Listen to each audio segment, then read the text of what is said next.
Tested.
Right.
paint job. Yeah, that's 5-10 grain on just the big. Yeah, they don't want to scratch on it. Yeah.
Hello, everyone.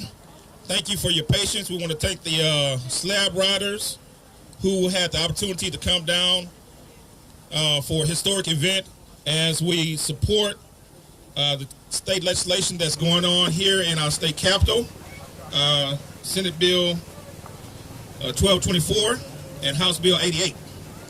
Right now, the George Floyd Act is in committee, and they are still taking testimony on it as we speak. My name is Terrence Shanks. I'm the president of the Texas Coalition of Black Democrats, Harris County. And we are here with the National Association of the NAACP, and we're glad that some of the folks were able to make it down, even though the weather was saying that it was going to be a lot different. But one thing that we wanted to do was to make sure that we kept the attention on and the focus on was making sure that we pass reform policing and that our state elected officials hear us. And as you can see earlier, whether it be sound and not by mute, a lot of them did today as the slab riders came through and represented what places that they were from in different parts of Austin and Houston, Texas, and Texas as a whole. What I'm going to do right now is acknowledge the George Floyd family members here with us. And I'd like to thank, first of all, for this occasion here is our very own Accountability State Chair, Dr. Candace Matthews, and some of our own officers who were able to make it down here with us. So without further ado, what we're going to do is I want to introduce you to many that already know the head of the state NAACP, who's going to come up here and talk with us for about 1 or 2 minutes, Dr. Gary Bledsoe.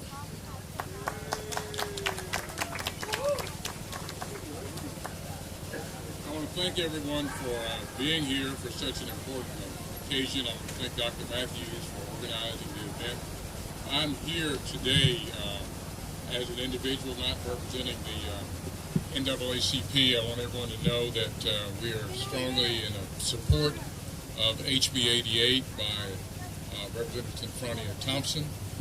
The bill is extremely important. And let me say a word to George Floyd's family because I think that's extremely important.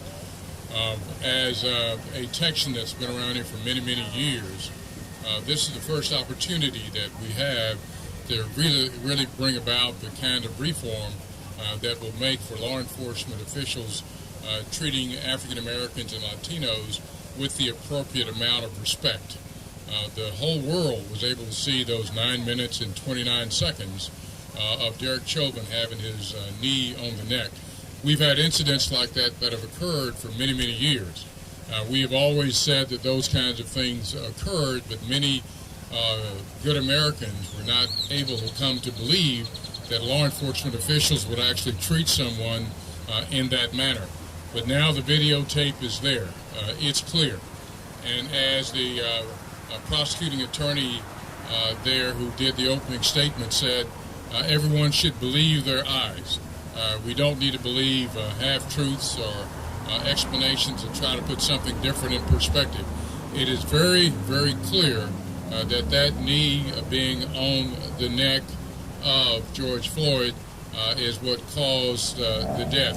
You know, years ago we had a death up in Corsicana, and that situation involved an individual being put in a ditch and being put in a prone position with handcuffs. That individual ended up suffocating in that ditch under the same type of circumstances many years ago, and I ended up getting sued over that situation with the Dallas Morning News by one of the police unions in reference to that. But we know that putting someone in a prone position is a very dangerous situation, and when you do it with a knee on the neck, even on the back, but on the neck it's clear. So we think it's a good opportunity. And the final thing I want to say, I want to reach out to white Texans, because I think that hopefully white Texans will understand that these things are really true. And we see that some people are trying to move away from actually supporting HB 88. There's a lot of nonsense that's being put out there in reference to why individuals should not support HB 88. But George Floyd was a man that gave his life for this, and we need to do that and respect him. And as his brother Felonius said, we need to change the world in his honor. That's what we can actually do to him. He gave his life at the young age of 46 years of age and many years remaining with that. He was actually a person that I think you can see was loved by so many individuals.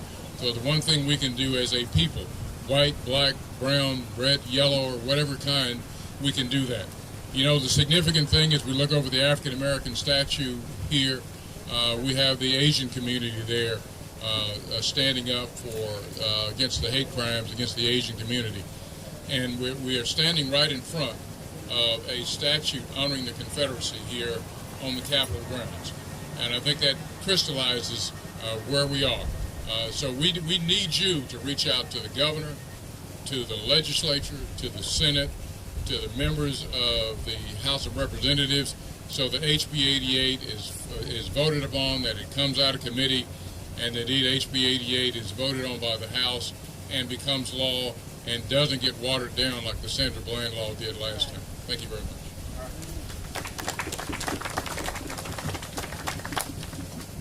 Thank you, Dr. Bledsoe, for that. The next speaker that we have is Michael Cooper, who happens to be the chair of the NAACP of Beaumont. And if I'm correct, he's also a candidate for governor. So Michael Cooper, will you come down? Thank you. You know, a lot of people ask me, they say, why do you care to run for governor of the great state of Texas? Because I care for the great state of Texas, and we need to make sure that this act of George Floyd becomes law. Somebody say, George Floyd becomes law. George Floyd becomes law. George Floyd becomes law. George Floyd becomes law. Why do we have to show up here? Why do we have to make sure that the slab riders from Houston, Texas show up here? Because they look like the reason why we need the George Floyd Act to pass. We want to make sure that they survive a 9-minute, we thought it was 8 minutes and 46 seconds, but we found out through testimonies that it was 9 minutes and 28 seconds. That's way too long. Somebody say it's too long. We not only say it's too long, but we've been waiting too long to have a seat at the table. So therefore, we decided to bring our own table with our own menu issues. And the George Floyd Act is one of those issues. We need to not stop there. We need to make sure that we reform the education system. We need to make sure that we have bail reform. We need to make sure that we have criminal justice reform. All of these folks standing behind me here, they're all representing those issues every day. These are the issues that you see us talking about. George Floyd Act is just one of those issues that we're dealing with here today. I was so glad to see young men and women show up here today in their rides that could be their last time that they ride. If they're on their way home, we have to pray for them for traveling grace, because there is not an act that will protect them. We work with our local officials. As the president of the NAACP in Beaumont, Texas, the chief of police said we will no longer practice that training. We will cease and desist from the knee to the head. Well, I'm so glad that he decided to stop doing it. Our sheriff said she would no longer do it. I'm so glad she said she'll stop doing it. Our constable said he would no longer train the technique.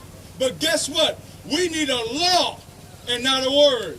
I'm going to say it again. We need a law and not a word. People break their words. But if you break the law, you will have your next governor of Texas coming after you. My name is Michael Cooper, and I'm coming back to Austin, kicking down doors.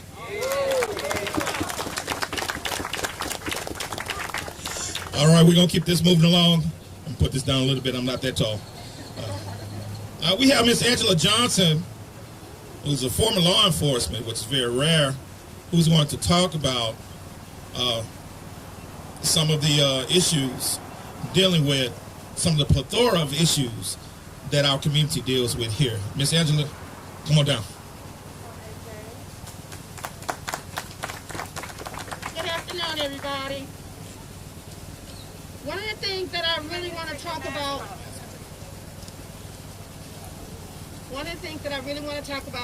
is that George Floyd, House Bill 88, is something that needs to be passed.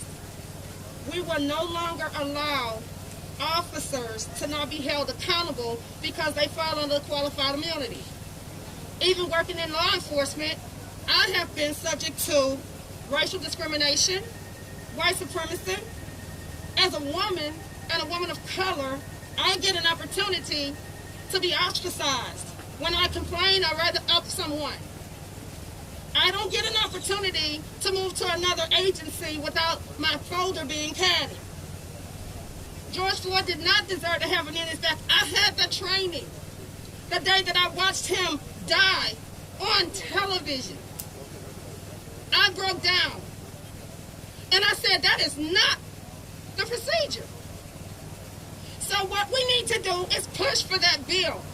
Holding up the ones that don't want it in there are the ones that are continuously perpetuating racial discrimination and white supremacy within the agencies. So they get to go out into the neighborhoods and do the exact same thing to people of color. I ask that you all that are standing with us that are white, standing in solidarity, don't just stand with us. We need you in the fight with us. Because when you don't say anything, you're not holding them accountable and you're just as guilty. We came today to make sure that those officers, we do want the qualified immunity because now we're going to run you out of the agencies. We want you to not get a tap on the wrist. We don't want you to get to go to another agency. We want you to be prosecuted. And if it's in the law, you have to be prosecuted. Because not only did you knowingly, willingly, you intentionally kill that man, who could have been my brother, or my son, or my grandson, or my sister, or my aunt, or my mom. We don't want you in our agencies, in our communities. We will hold you accountable by all means necessary. We are kicking in doors. We will come for you. As long as it's your word, you can break your word. Words don't mean anything if it's not in black and white. So that's why it's important for us to get out and push for that HB 88 bill to be taken care of. Let's take care of business.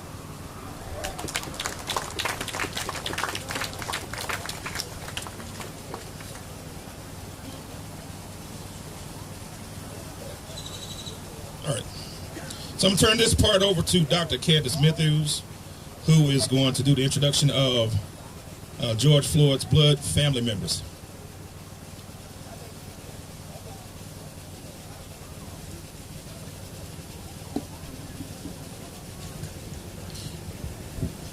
All right, let me bring this down since I'm a little short right quick. Okay, first of all, okay, can y'all hear me well? Okay, first of all, I want to give honor to God because He is the head of our household and also the head of this event that we put together today. I would like to bring up Miss Bridget and Miss Roxy because these are blood relatives for Mr. George Floyd. I was able to have a conversation with both of these ladies and for them to know this is an effort that we're doing to get this bill passed here in the state of Texas. Now, they do have an effort that they're doing which passed through Congress on the federal side, but George Floyd is from here. He's from Texas. So we need that bill to be passed here in Texas. We've been fighting like hell for the last couple weeks because I know I've been cutting up. And we have to get this bill passed. And just like what Miss Angie said, qualified immunity, that has to go because in order for us to hold you accountable, that needs to be able to leave. And that is going to flush out the white supremacists. So let me get Miss Bridget and Miss Roxy to come up.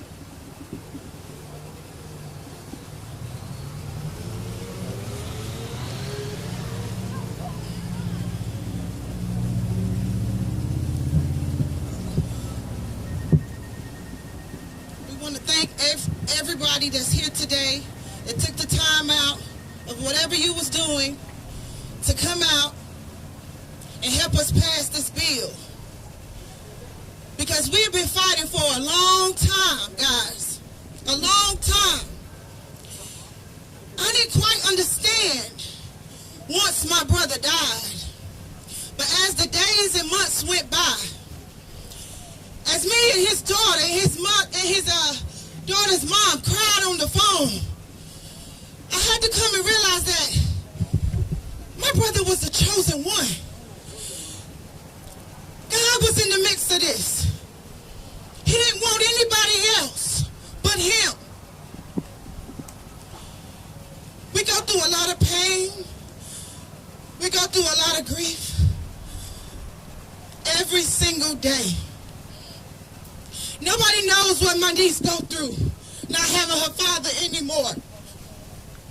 That officer didn't know that he had a daughter that he didn't go home to. He would never see again. He didn't know he had a family. He was a family-oriented man. He loved God with all his heart and all his soul. Someone told me the other day, because I haven't watched the video, I'm not ready. They told me my brother said while he was on that ground that he was losing his faith.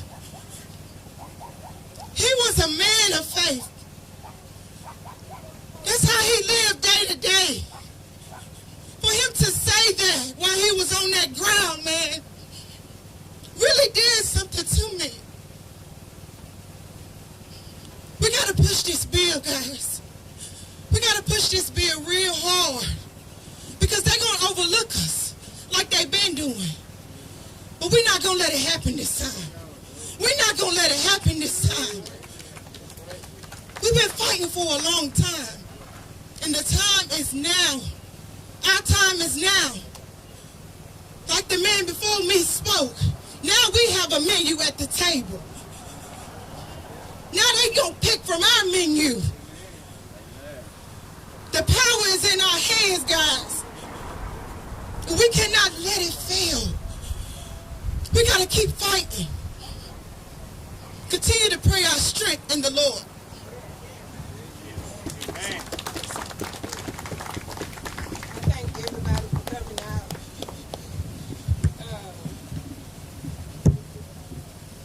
I thank everybody for coming out.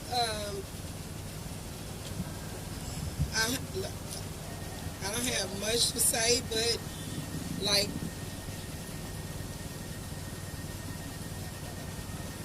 my little girl, she doesn't have a father anymore. We have to do something. We have to make changes.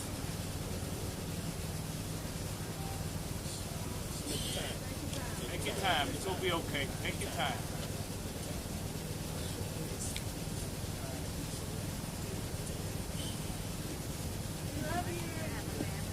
Love you.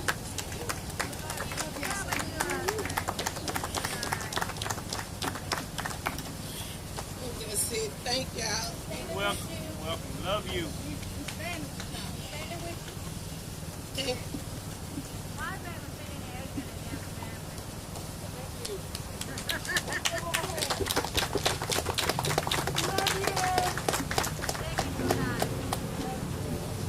I want you to know, I want the Floyd family to know that this affects everyone.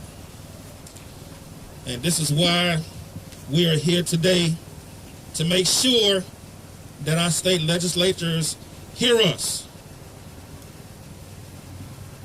Frederick Douglass said, power doesn't concede demand. It never has, and it never will. So at this time, we're going to have a performance by the G-Boys. Are they here?